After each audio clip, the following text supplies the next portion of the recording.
The Galactic Council had members from 40 different worlds. They had seen many strange things across the stars, but nothing confused them more than humanity's pets. When humans joined the Council 3 years ago, they brought animals with them. The aliens did not understand this at all. Most species in the galaxy used animals for food or labor. Some kept creatures for scientific study, but humans kept animals just for friendship. Commander Zixthor came from the Andorian system. He had blue skin and long sensory stalks on his head that moved when he was curious or confused. For 6 months, he worked on Station Kepler 7, a space station where humans and aliens studied the stars together. He tried very hard to understand human behavior. Zixthor had met humans with dogs. These made some sense to him. Dogs were loyal.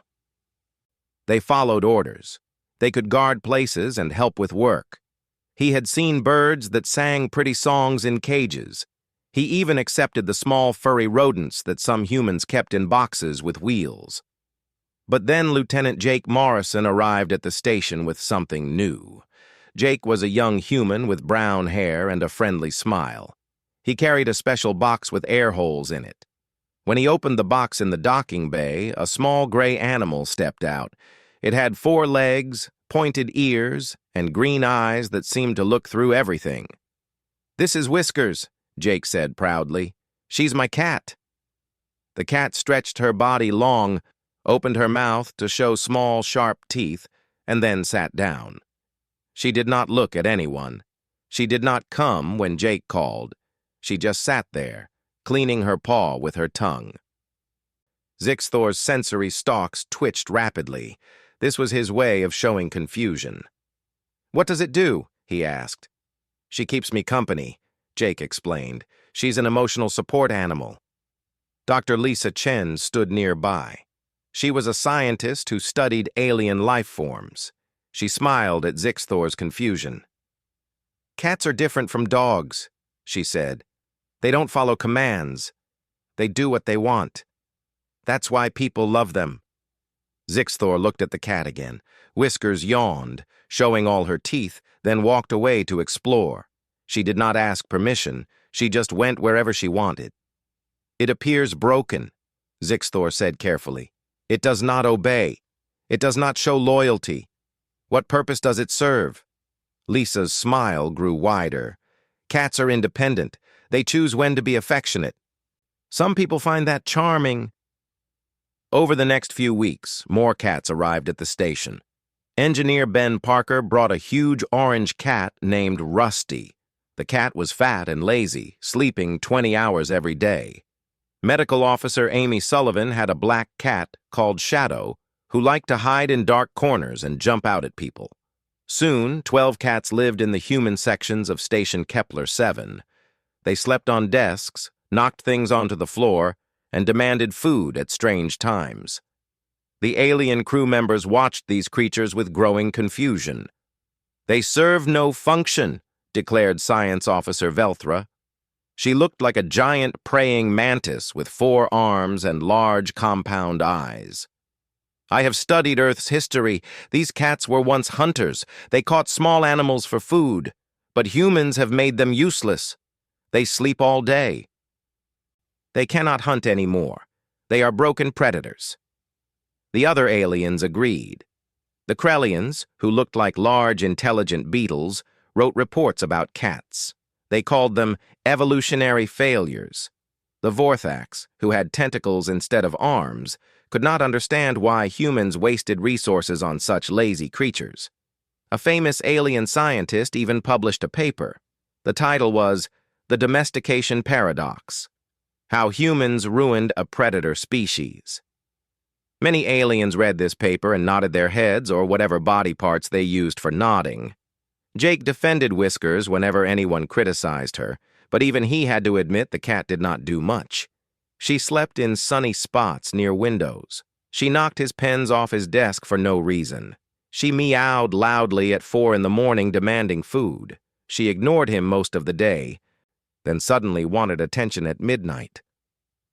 "Whiskers is perfect just the way she is," Jake told Velthra one day. They were in the station's cafeteria. Whiskers sat on the table, ignoring the rules about animals near food. "It is a waste of genetic potential," Velthra replied. She ate her meal with her sharp mandibles clicking. "That creature has eyes designed for hunting in darkness. It has claws that can grip prey. It has teeth made for killing. Yet it does nothing but sleep and eat your food." Jake scratched Whiskers behind her ears. The cat closed her eyes and made a rumbling sound called purring. "She doesn't need to hunt. I feed her. She's happy." "Happy?" Velthra repeated the word like it was a strange concept. "You have taken a predator and made it dependent on you. This is not natural." Ben Parker joined the conversation. His orange cat Rusty was sleeping on his shoulder, drooling slightly. "Cats chose to live with us thousands of years ago," Ben explained. "We didn't force them. They came to human villages because we had mice and rats. The cats hunted the rodents. We gave them food and shelter. Everyone benefited. But they do not hunt anymore," Velthra insisted. "They are useless." "They're companions," Amy said, walking past with Shadow in her arms. "Not everything needs a practical purpose." This idea baffled the aliens even more. In the galaxy, everything had a purpose. Tools had functions. Animals had uses. Resources were not wasted. But humans kept cats just because they wanted to. Just because cats made them feel good. Zixthor wrote reports to the Galactic Council. He described human behavior with their pets. He noted that cats were treated like important members of the crew. They had their own medical care. They had special food imported from Earth. Some humans spent more money on their cats than on themselves. "Humans are emotionally attached to these creatures," he wrote. "Despite the cats showing no obvious utility or loyalty, humans treat them with great affection. This behavior requires further study." The Galactic Council read his reports. They discussed humans and their strange pets in long meetings. They decided that cats were just another odd human custom, like their love of coffee, or their need for music, or their habit of celebrating birthdays. Strange, but harmless. The official galactic assessment of Earth cats was published.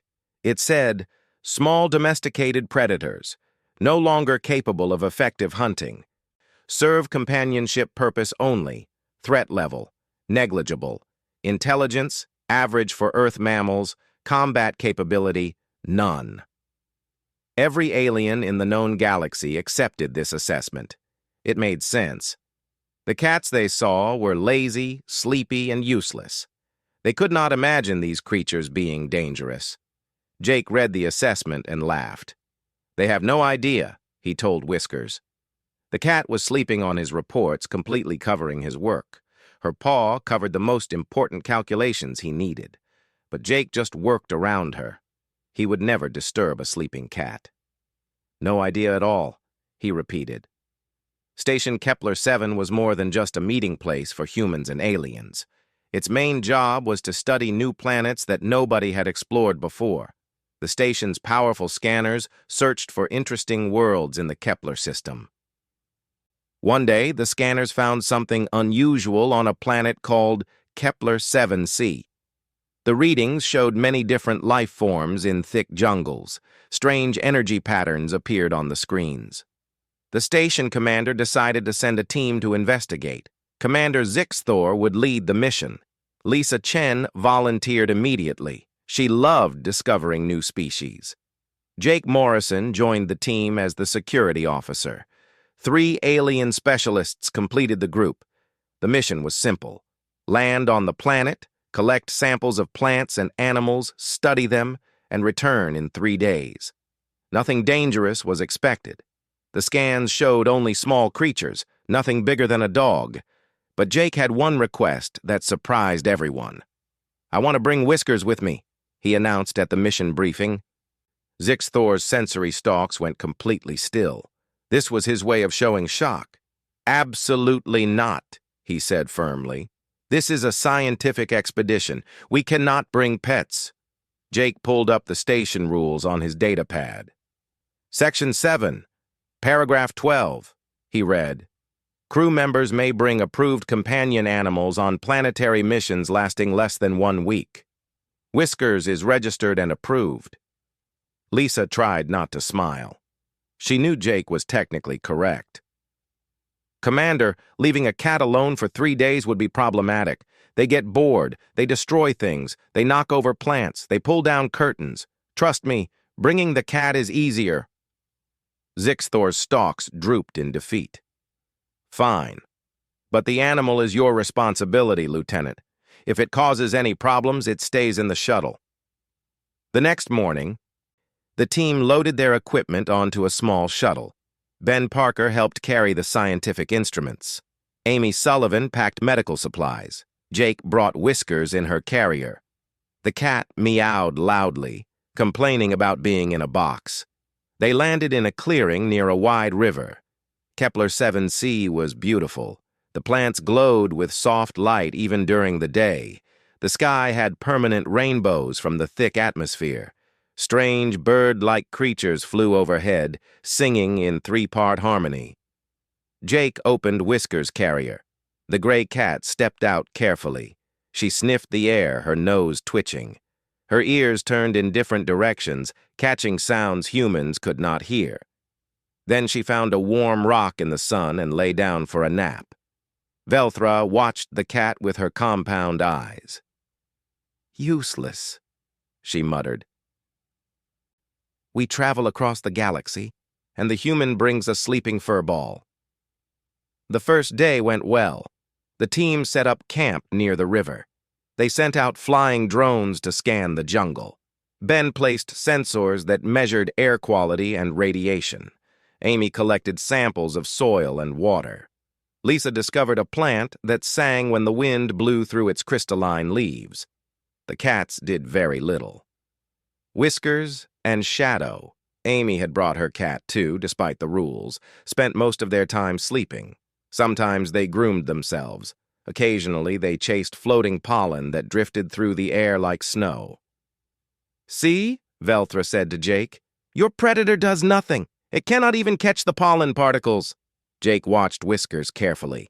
"She's not trying to catch them. She's playing. There's a difference." On the second day, the team went deeper into the jungle. The biodiversity amazed everyone. They found animals with 6 legs that ate the glowing plants. They discovered flying creatures that had no wings but floated using gas-filled bladders. They recorded a plant species that moved its roots to find water. Jake kept Whiskers in a special backpack. The pack had a mesh window so the cat could see out. Whiskers seemed content to ride along, watching everything. Her green eyes tracked every movement in the jungle. Her ears swiveled toward every sound. During a rest break, Zixthor noticed the cat's alertness. "Your predator seems focused," he observed. "Does it sense danger?" Jake scratched Whiskers' head through the mesh. She purred loudly. "Cats have amazing senses. She can hear things we can't. She can see in almost complete darkness. She's probably tracking some small animal we haven't noticed." Velthra made a clicking sound of disagreement. "Tracking means nothing without the ability to catch. That creature cannot run fast enough to catch prey. It has no pack to help it hunt. It cannot chase an animal for long distances. At best, it might catch an insect." "She doesn't need to chase," Jake replied. "Cats are ambush hunters. They wait, then they pounce. One quick attack and it's over." "Against what?" Velthra challenged. "What prey could that small creature possibly kill?" Jake shrugged.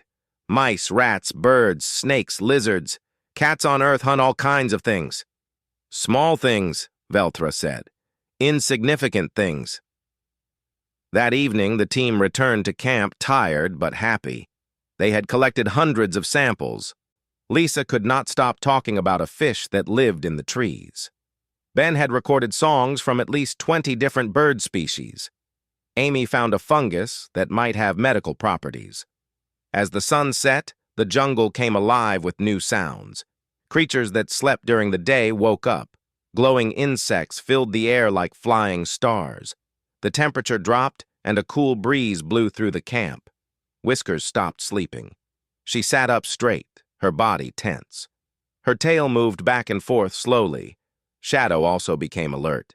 The black cat's eyes were wide, reflecting the camp lights. "Something's wrong," Lisa said, checking her scanner.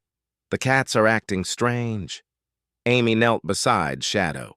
She ran her hand along the cat's back. The fur was standing up, making the cat look bigger. "She's scared, or alert. I've never seen her like this." Zixthor checked his own scanner, which was more advanced than the human models. "I am detecting nothing dangerous. Only small animals in the area. Perhaps the cats smell something unfamiliar." But the cats did not relax.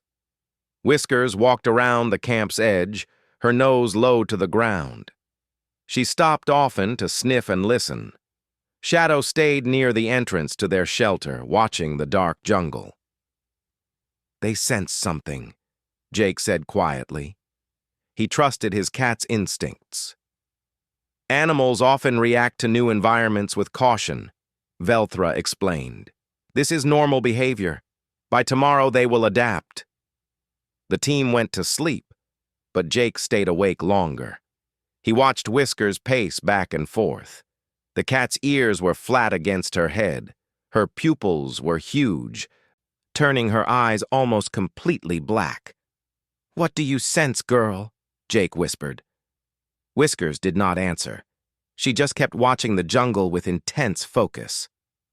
Morning came without incident. The team prepared to return to the shuttle. They had collected all the samples they needed. The mission was a success. Ben was packing equipment when he noticed something odd. "The jungle is quiet," he said. Everyone stopped to listen. He was right.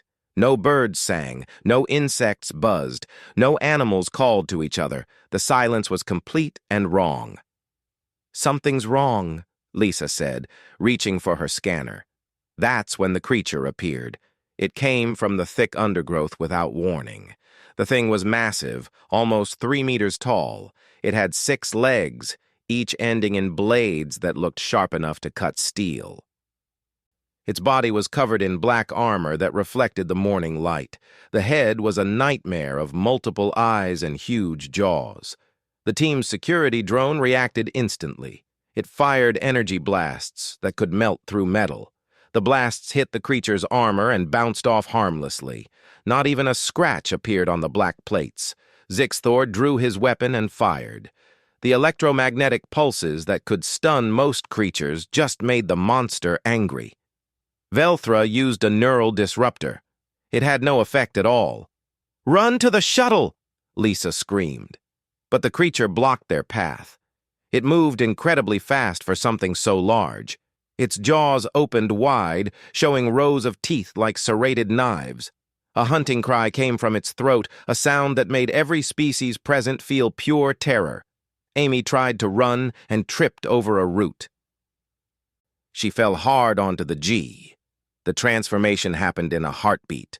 One moment, Whiskers was a lazy house cat who spent her days napping. The next moment, she became something else entirely, something ancient, something deadly. The aliens would later watch the recording over and over, trying to understand what they saw. Their reports would describe it the same way: pure predator instinct, millions of years of evolution, focused into 3 perfect seconds. First second. Whiskers flew through the air like a furry missile. Her body twisted in ways that seemed impossible. Every muscle worked together with perfect coordination. Her claws came out fully, 20 sharp hooks designed by evolution to grip struggling prey. She landed on the creature's armored back. The monster's armor had stopped energy weapons. It had deflected electromagnetic pulses, but cat claws were different. They were not made to break armor. They were made to find the gaps, and there were always gaps. Whiskers' claws dug into the microscopic spaces between the armor plates. Each claw found purchase gripping tight. The creature tried to shake her off, but cat claws are curved and barbed. Once they sink in, they hold. Second. While the creature thrashed, trying to throw her off, Whiskers moved with liquid speed. Her body flowed like water, positioning herself at the creature's neck. Her jaws opened, showing teeth that looked small and harmless to the aliens. Those teeth were not harmless. They were precision instruments shaped by countless generations of hunters. Cat teeth are spaced in a very specific way. The 4 long fangs fit perfectly between the vertebrae of most creatures. It is an evolutionary adaptation millions of years old. Whiskers bit down on the creature's neck, right where the armor segments met to allow movement. Her fangs slid between the creature's vertebrae like keys into locks. They were in the exact right place, at the exact right angle. 3rd second. Whiskers bit down hard and twisted. Cat jaw muscles are incredibly strong for their size. Pound for pound, they are stronger than a human's. Combined with the leverage from the twisting motion, the force was devastating.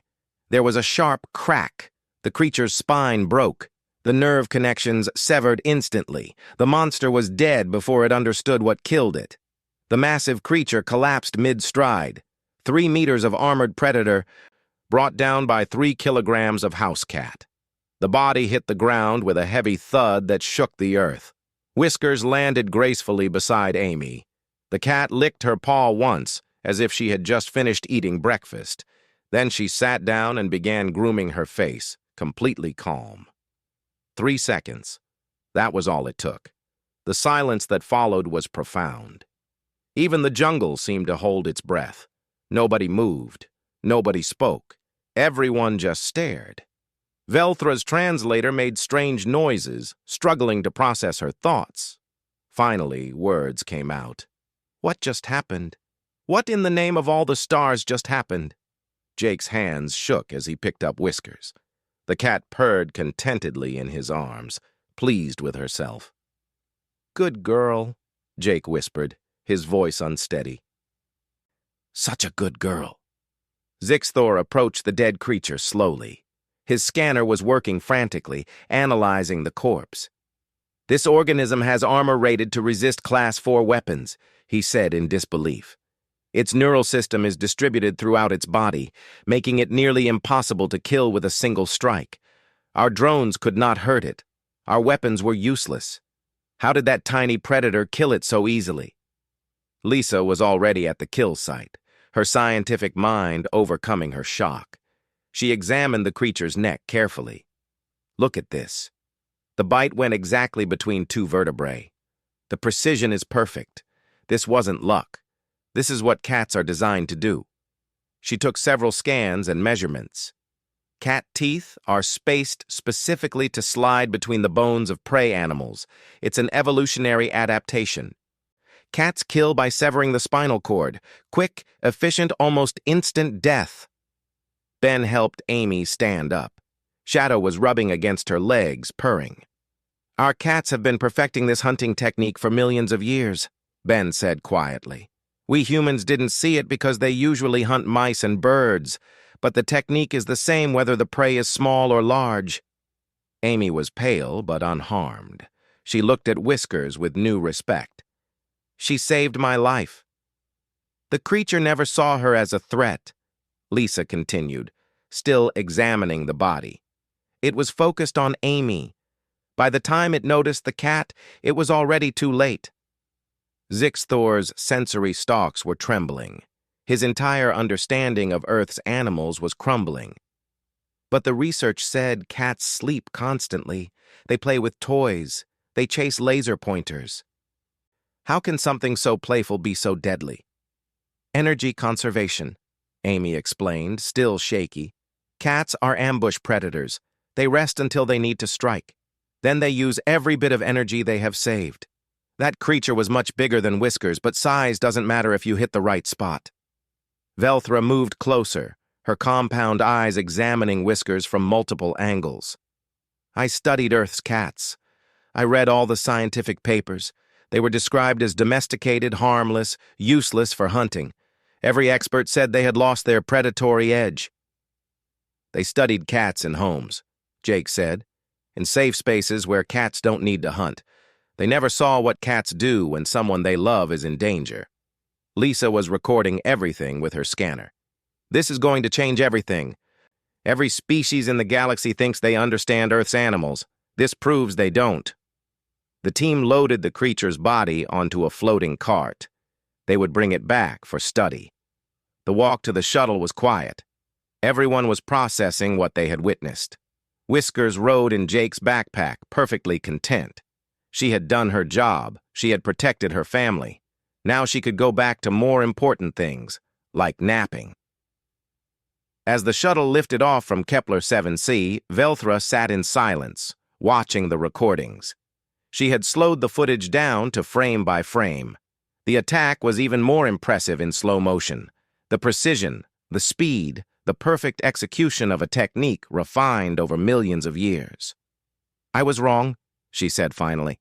"I called cats broken predators. I said they were useless. I could not have been more wrong." Zixthor was composing a report to send back to the station. His hands moved slowly over the controls. He kept stopping to watch the footage again. "This will cause panic," he predicted. "When the other species see this, when they understand what cats really are, there will be fear." "They're not dangerous to people," Jake insisted. "Whiskers has lived with me for 5 years. She's never hurt anyone. She's gentle with children. She's never even scratched me on purpose." "But she killed that creature in 3 seconds," Zixthor countered. "If she can do that to an armored predator, what could she do to an unarmed person?" "She could kill them just as easily," Lisa admitted. "But she won't. That's the key. Cats distinguish between family and prey. Whiskers attacked that creature because it threatened Amy. She saw Amy as part of her family group." Ben was running calculations on his data pad. "I'm looking at bite force ratios, reaction times, and strike precision. Based on these numbers, a house cat is one of the most efficient predators on Earth. They have a higher success rate than lions, tigers, or any of the big cats."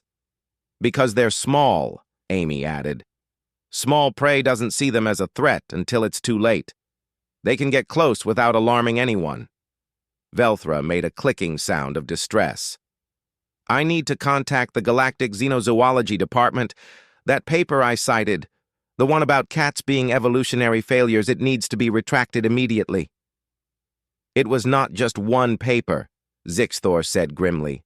"There are dozens of studies, hundreds of reports, all saying cats are harmless. All of them are wrong." The shuttle docked with station Kepler 7 an hour later. The moment they connected to the station's network, Zixthor uploaded his report and the video footage. The response was immediate. Within minutes, his communicator was flooded with messages, scientists demanding more information, military officials wanting tactical assessments, station commanders asking about safety protocols. The video began spreading through the galactic network at incredible speed. Every species that had ever dismissed cats as useless pets now saw the truth. A 3-second clip that would change everything. In the station's command center, the commander watched the footage 3 times. Then she called an emergency meeting. "We need to inform the Galactic Council immediately. This changes the threat assessment for every Earth animal aboard stations and ships throughout the galaxy." "Threat assessment?" Jake protested. "Whiskers isn't a threat. She's a hero. She saved Amy's life." "She's both," the commander replied. "She's a hero and a threat. That's what makes this situation so complicated." By evening, the story had reached every major world in the galaxy. News networks were broadcasting the footage on repeat. Scientists were giving interviews, trying to explain how they had misunderstood cats so completely. A Krellian news anchor spoke to the camera with visible distress. "We have always known Earth was a dangerous world, but we thought humans had tamed that danger. We thought their pets were." The video spread through the galaxy like wildfire. Within 2 days, every species in known space had seen it. Small Earth cat kills armored monster in 3 seconds. The footage played on news channels, scientific broadcasts, and military briefings across 40 worlds. The Galactic Council's Xenozoology Department acted first. They pulled their published paper about cats being evolutionary failures. The head researcher, a respected Krellian professor, resigned in disgrace. His colleagues pointed out that he had only studied cats in human homes, where the animals were safe and well-fed. "I observed cats for 6 months," he said in his resignation statement. "I saw them sleep, play, and eat. I never saw them hunt. I assumed they could not. I was completely wrong." Emergency meetings happened across the galaxy. Scientists scrambled to review all their research on Earth's animals. Military strategists wanted to understand the combat capabilities of these creatures. Insurance companies recalculated their risk assessments for any facility that housed humans and their pets. Station Kepler 7 received hundreds of requests every day. Everyone wanted to study the cats. Everyone had questions. The communications officer spent 12 hours daily just answering inquiries. Commander Zixthor found himself giving briefings to increasingly panicked officials. One afternoon, he faced a hologram conference with representatives from 15 different species. "Explain again," demanded a Vorthax diplomat, his tentacles writhing with agitation. "How can humans live with these predators?" "Because they are not a threat to humans," Zixthor explained patiently. He had given this explanation many times already. "The cats have lived alongside humans for thousands of years. They are companions." "But they are apex predators," the Vorthax insisted. "That video shows clearly. How can a predator be a companion?" Lisa joined the call from her laboratory. "Because cats chose to live with us. Humans didn't really domesticate cats. The cats domesticated themselves. They came to human villages to hunt rodents. We gave them food and shelter. Over time, they adapted to live with us, but they kept their hunting skills." Velthra appeared on screen, her compound eyes reflecting the light strangely. "I have been researching Earth's history with cats. Did you know ancient Egyptians worshipped them as gods?" "That is somewhat exaggerated," Jake said, joining the call. Whiskers was draped across his shoulders like a furry scarf. "They were respected and valued, but not exactly worshipped." "I also found records from medieval Europe," Velthra continued. "Humans believed cats were connected to witchcraft and demons. Some humans killed thousands of cats out of fear." "That was a long time ago," Amy protested, holding Shadow. "And it was based on superstition, not facts." "I also discovered information about big cats," Velthra added. "Lions, tigers, leopards. They are larger versions of domestic cats. They hunt and kill humans." "Those are wild animals," Ben explained. "Different species. Domestic cats are much smaller and have lived with humans for 10,000 years. They understand we are not prey." A Krellian counselor entered the discussion.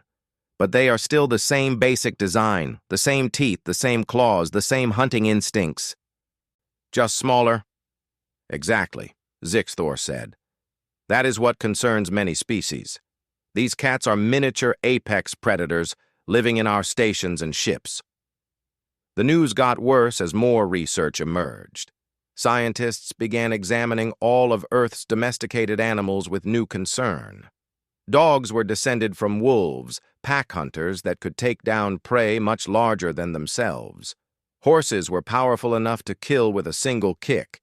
Even cattle, peaceful grass eaters, could weigh over a ton and had sharp horns. A Vorthax scientist published a shocking report titled "The Earth Paradox: How Humans Domesticated Megafauna."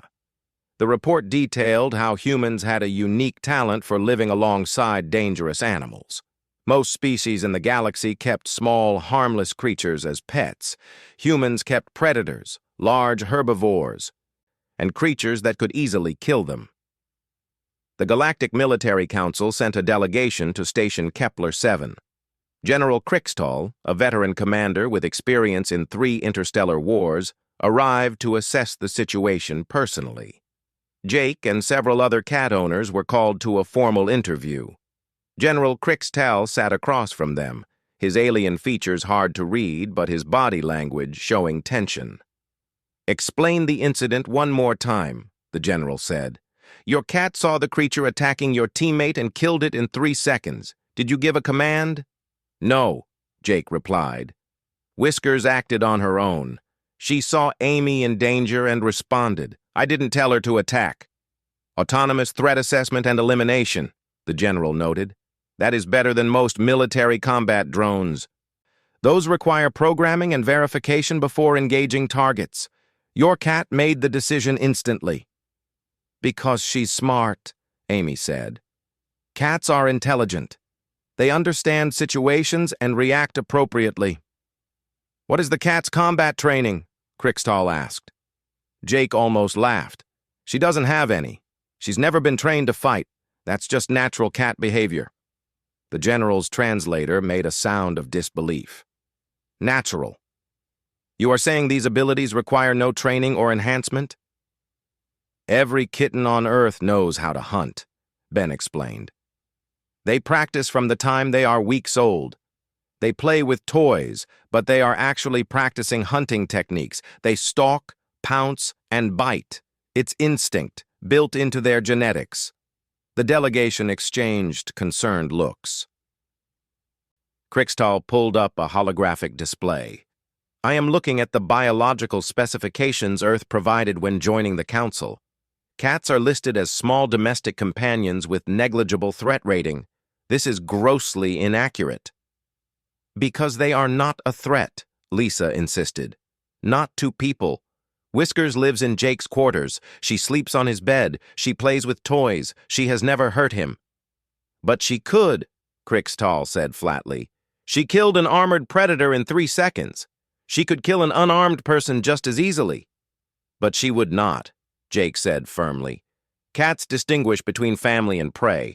Whiskers sees me as family. She would never hurt me. How can you be certain? The general pressed. Amy spoke up. Because we have 10,000 years of evidence.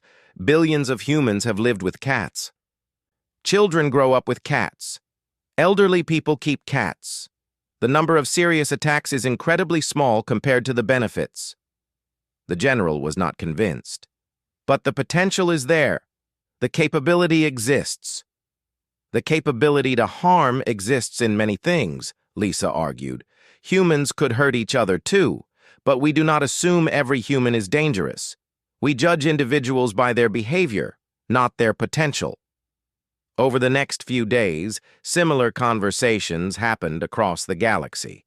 Some species called for cats to be banned from space stations.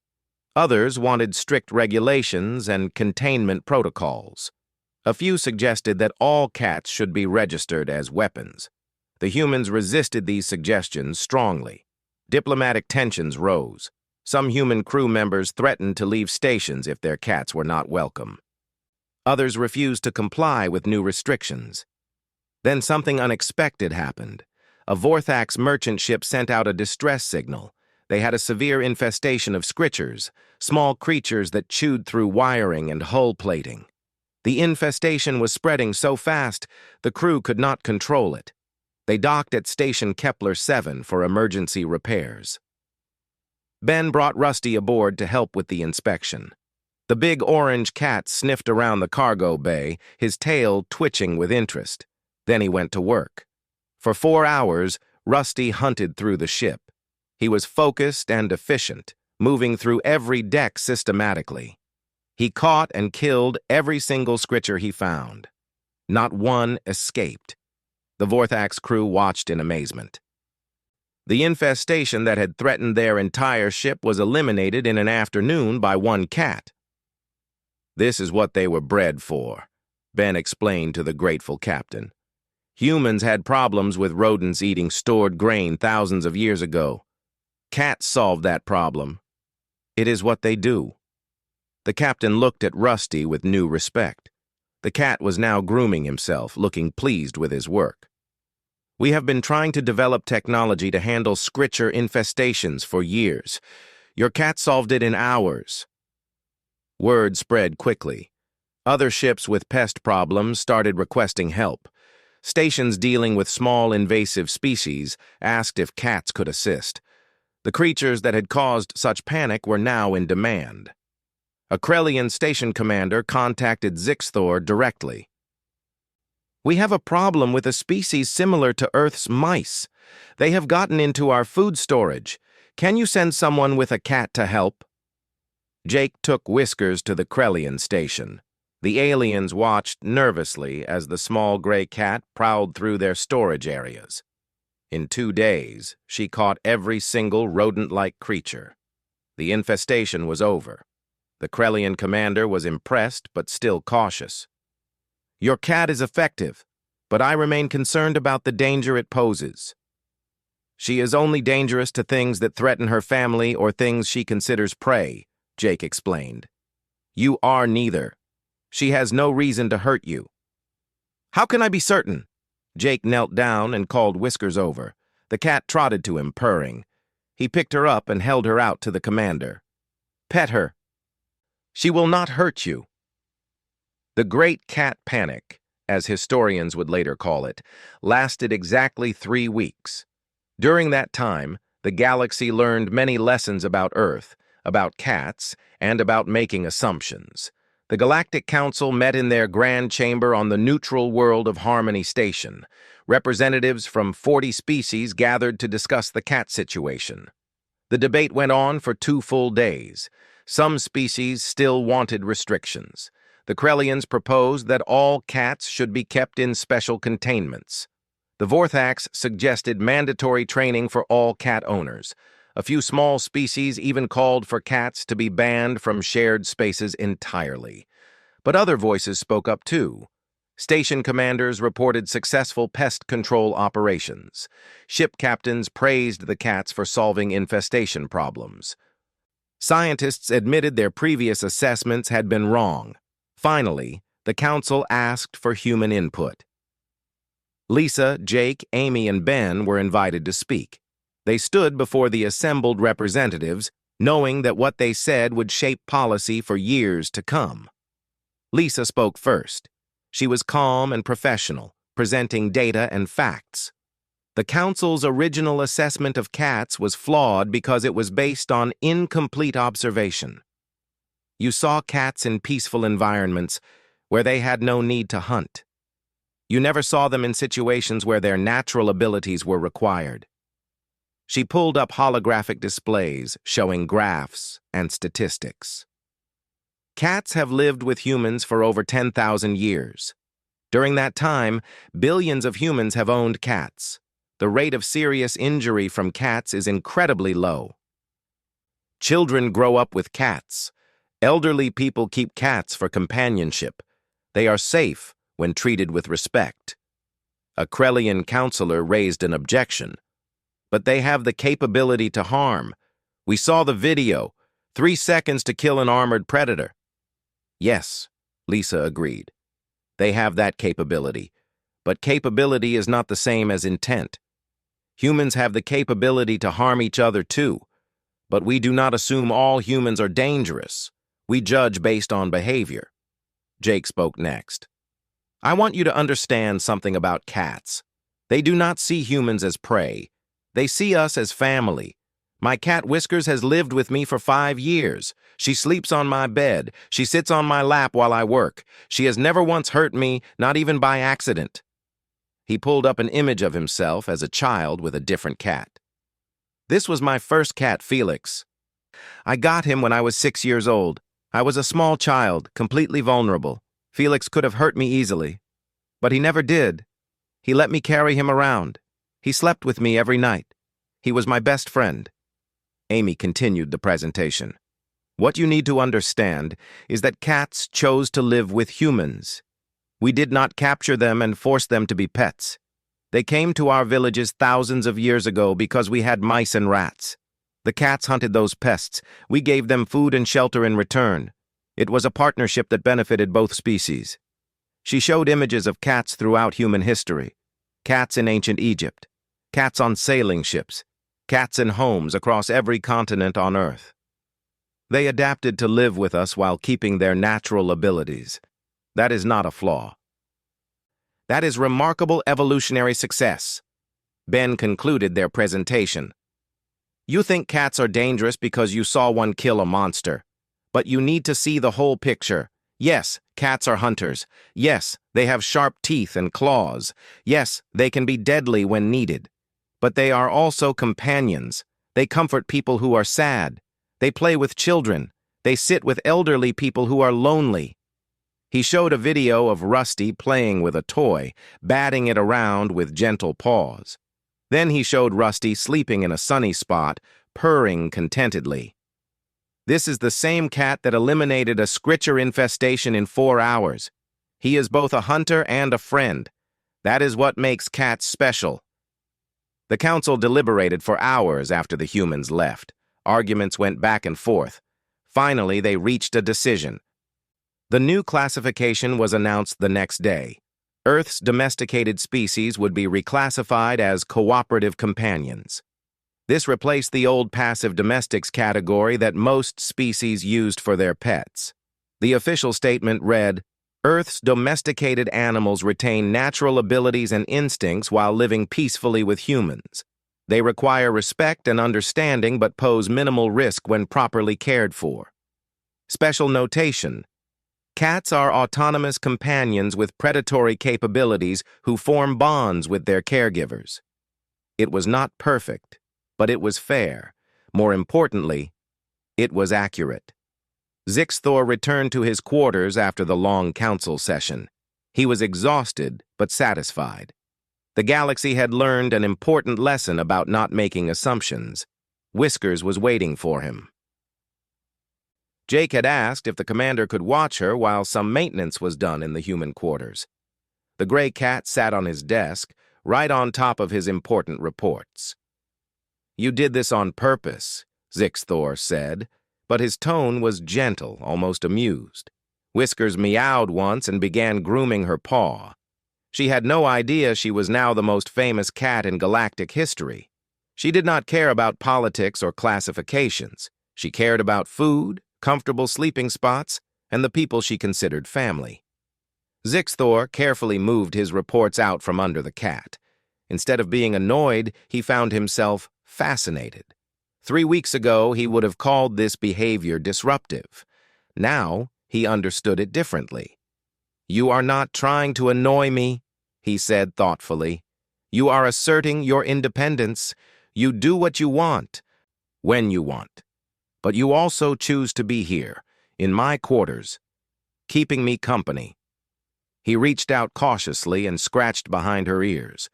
Whiskers purred, pressing her head into his hand. The commander felt the vibrations through his palm. "I understand now," he continued.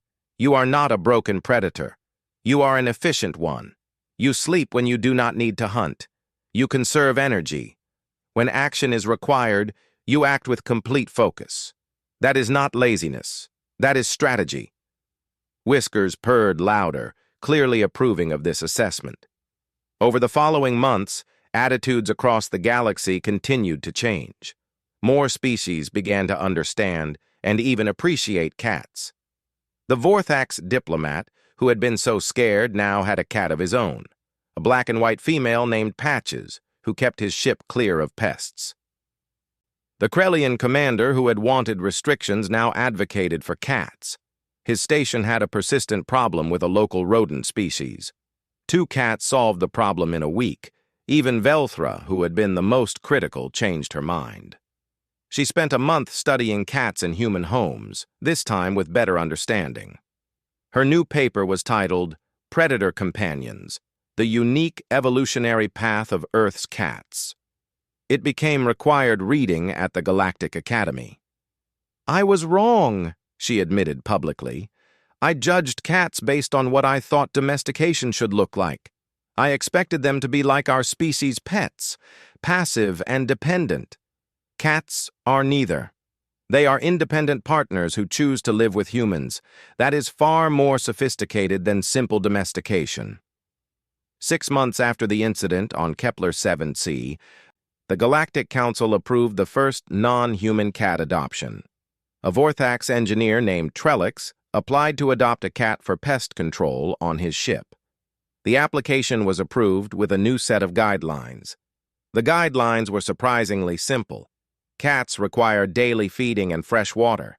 Cats require a clean waste facility. Cats require mental stimulation through play. Cats require respect for their independence. Cats are not toys or tools, but living companions. Cats may occasionally save your life. Ben read the guidelines and laughed. That last line is perfect. Very accurate. Lisa smiled.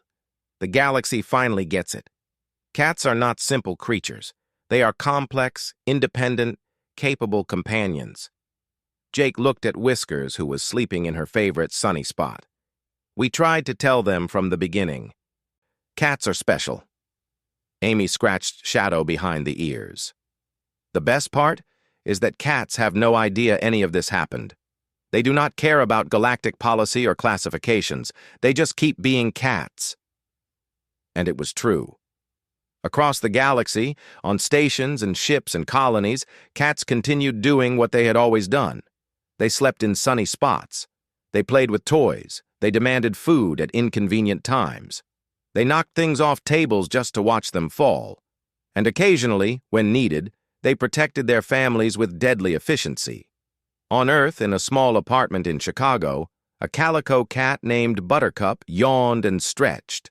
She had no idea that her cousin Whiskers had become famous. She did not know about the Great Cat Panic or the new galactic classifications. She only knew that her human had left the bathroom door open, and there was a full roll of toilet paper just waiting to be unrolled across the floor. Some things were more important than galactic politics. Jake received a message from an old friend, a human living on a colony near the edge of known space. Hey, you will not believe this. A Krellian family just moved in next door. They asked me about cats. They want to adopt one. Said they heard cats were good companions and excellent pest control. Can you recommend a good breeder? Jake smiled as he wrote back. Yes, I can help with that. But warn them, cats are not easy pets. They have their own personalities. They make their own decisions. They will knock things off shelves and wake you up at 3 in the morning demanding food. His friend replied quickly. I told them all that. They said they studied Earth cats extensively. They understand cats are independent. They actually appreciate that quality. They said most species' pets are too obedient and predictable. They find cats more interesting. Jake looked at Whiskers, who was currently sitting in a box that was far too small for her, looking completely comfortable. Interesting is certainly the right word.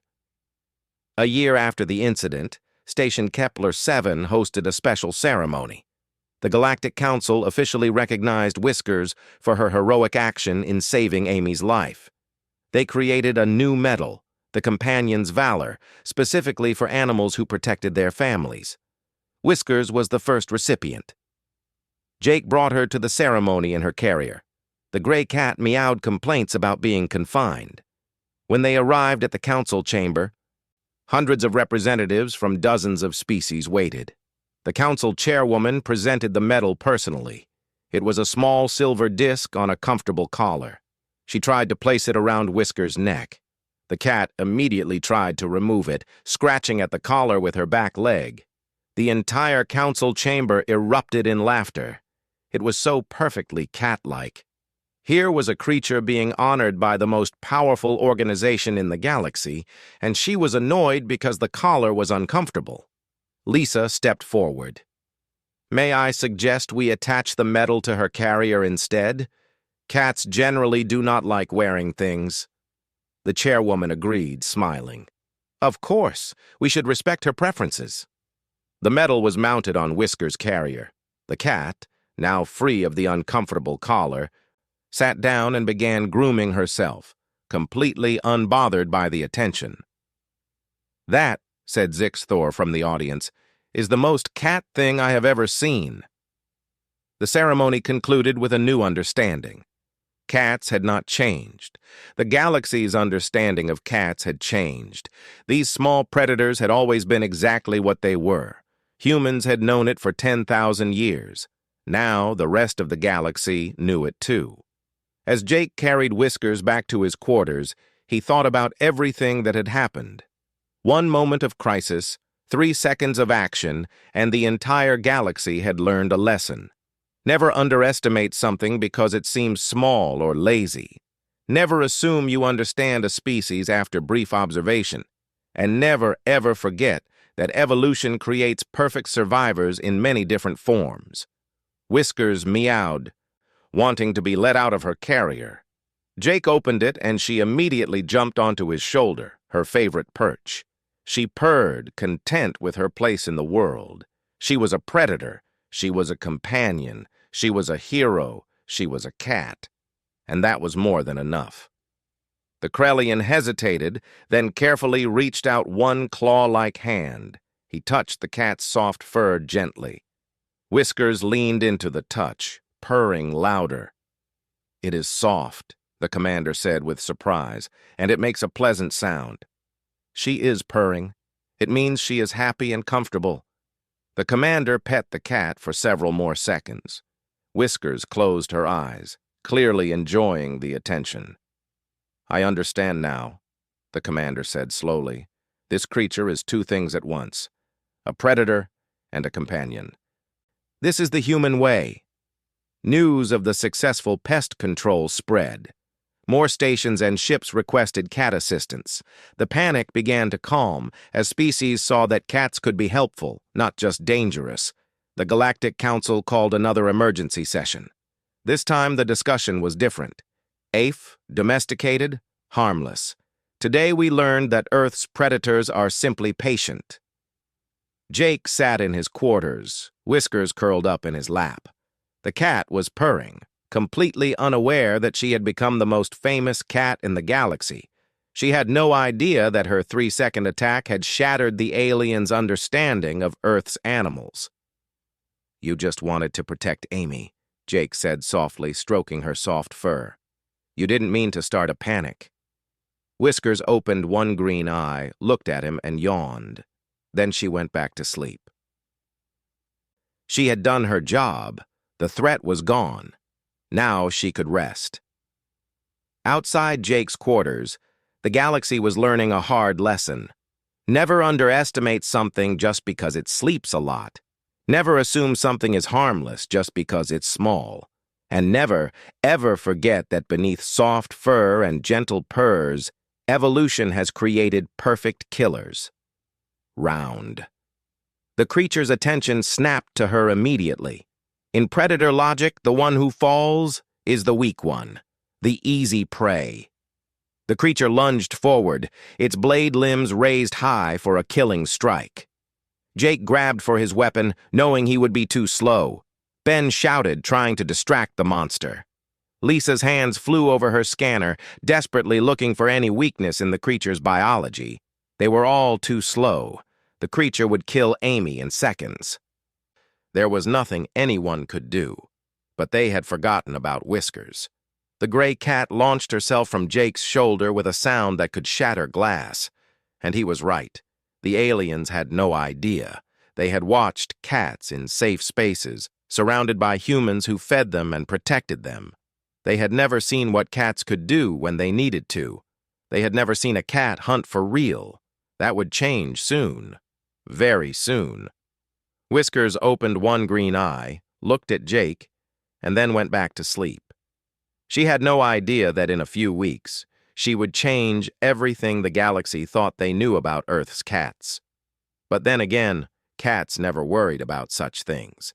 They had more important concerns, like finding the warmest spot to nap, like making sure their food bowl was never empty, like knocking things off tables just to watch them fall. The aliens thought they understood cats. They thought cats were simple, lazy, broken hunters. They were about to learn how wrong they were.